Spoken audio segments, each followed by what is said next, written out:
పహల్గామ్లో ఉగ్రవాద బద్మాషాలు కాల్పులు జరిపితే మన దేశంలో ఒక్కొక్కరు ఒక్కో తీరుగా మాట్లాడుతున్నారు.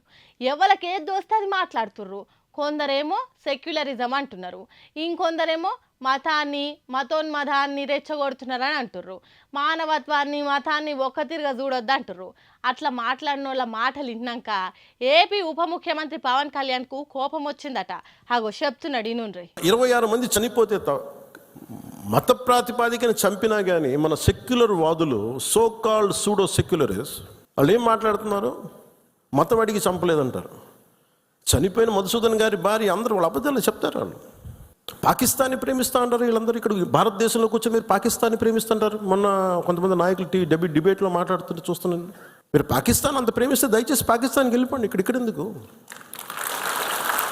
ఈ దేశంలో ఉండుకుంటే వేరే దేశాన్ని ప్రేమిస్తా అనుడేంది?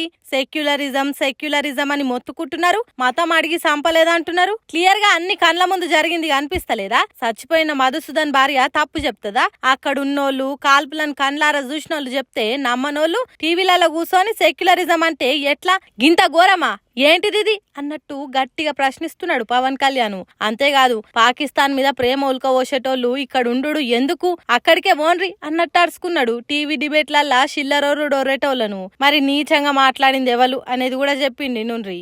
వీళ్ళందరూ కాంగ్రెస్ నాయకులు, వీళ్ళందరూ కొంతమంది ఎమ్మెల్సీలు కూడా ఉన్నట్టుగా అనిపించింది నాకు చూస్తుంటే. ఓర్ని అటు ఇటు పోయి కాంగ్రెస్ పార్టీల మీద పడ్డాడు కదా పవన్ కళ్యాణ్. కాంగ్రెస్ పార్టీలే పాకిస్తాన్ సెక్యులరిజం అని టీవీ డిబేట్లలో మొత్తుకుంటున్నారట.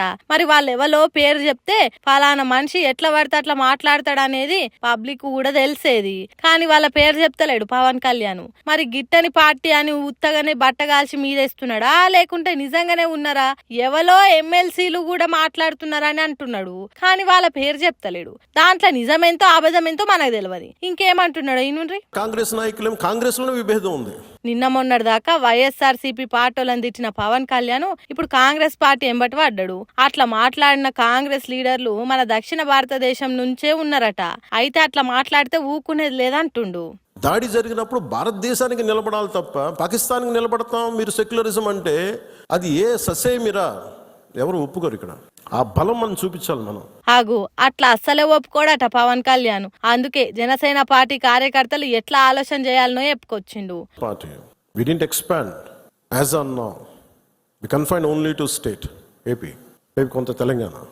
కానీ మన ఆలోచన విధానం జాతీయవాదం. ఇది మీరు బలంగా ఉండగలిగితేనే రేపొద్దున యుద్ధ పరిస్థితులు రావచ్చు, రాకపోవచ్చునా తెలియదు. యాజ్ ఆన్ టుడే కొన్ని 7 అంశాల మీద నిర్ణయాలు తీసుకున్నారు. యుద్ధం వచ్చినా ఎదుర్కోవాలంటే మనం జాతీయవాద ఆలోచనలతో ఉండాలి. ఏపీలో కొంత బలంగా, తెలంగాణలో కొంతమంది కార్యకర్తలతో ఉన్నది మన పార్టీ. కానీ మన ఆలోచన విధానం నేషనల్ లెవెల్ ఉండాలి అన్నట్టు చెప్పిండు. అట్లా అంటుండు. ఇక ఈ మాటలు విన్న కొందరు పవన్ కళ్యాణ్ బీజేపీ లీడర్ల తీరుగానే మాట్లాడుతున్నాడని అంటుర్రు. ఎవరు ఏ తీరుగా మాట్లాడినా మతాలు కులాలు పక్కకు పెట్టి మన దేశం కోసమే కొట్లాడాలి. అంతే కదా, ఏమంటారు?